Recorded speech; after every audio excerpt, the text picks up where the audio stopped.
Alors, ce qu'on peut dire, c'est, comme généralité, c'est qu'il ne faut pas confondre, évidemment, outils numériques et projets pédagogiques. Et ça, c'est un point qui est absolument fondamental. Et il y a un certain nombre d'expérimentations qui ont été faites et qui ne se sont pas concrétisées, tout simplement parce qu'il y avait cette confusion.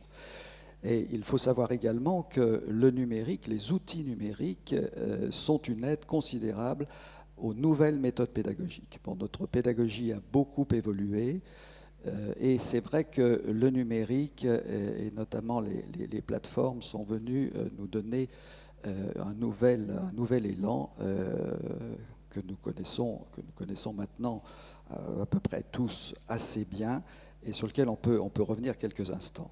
Alors, quand on parle de méthodes pédagogiques, eh bien, de méthodes évidemment d'enseignement, il faut quand même dire que ces méthodes, elles sont quand même beaucoup basées sur l'interactivité.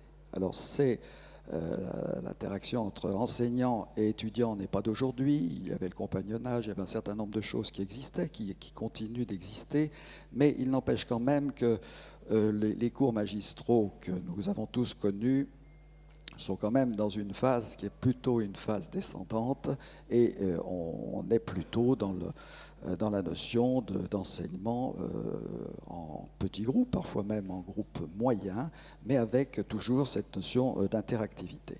Alors les plateformes, évidemment, quand on dit plateforme pédagogique, on imagine des tas de choses. Il faut quand même essayer d'avoir les idées un petit peu claires sur ce que sont les plateformes. Il y a les plateformes qui sont des plateformes plutôt à visée e-learning. Alors l'e-learning, c'est effectivement des contenus, et ces contenus, là aussi, attention, on ne peut pas avoir des contenus qui soient une grande bibliothèque où tout est mis sans aucune façon graduée, sans aucune organisation. Et c'est pour ça qu'un certain nombre, là aussi, d'expériences qui ont été faites se sont trouvées en échec, tout simplement parce qu'il doit y avoir justement une façon graduée pour ces contenus, de les présenter aux apprenants et également une façon tout à fait organisée. La deuxième chose, ce sont évidemment les portfolios. Alors les portfolios, c'est actuellement quelque chose, là aussi les portfolios existaient avant le numérique, mais ils ont considérablement été renforcés par le numérique, et ces portfolios deviennent là aussi incontournables.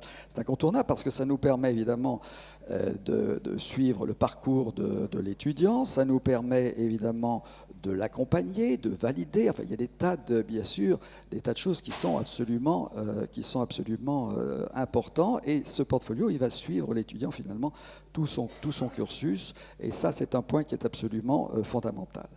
Ces plateformes aussi, ce sont des plateformes qui sont des plateformes d'entraînement pour les étudiants. Alors, évidemment, je ne peux pas, dans Grenoble, je ne peux pas parler de CIDES, qui, attention, est une expérience qui finalement s'est concrétisée et qui a très bien avancé parce que c'est une expérience nationale, c'est une expérience partagée, c'est une expérience de toutes les facultés de médecine. Et c'est ça qui a fait la force, évidemment, de cette plateforme qui, au départ, était une plateforme d'entraînement notamment pour les ECN informatisés, qui ont donc eu lieu en 2016, mais aussi entraînement pour maintenant les examens, qui petit à petit est devenu une plateforme pour l'e-learning d'une façon générale. Et ça aussi, c'est un point très important.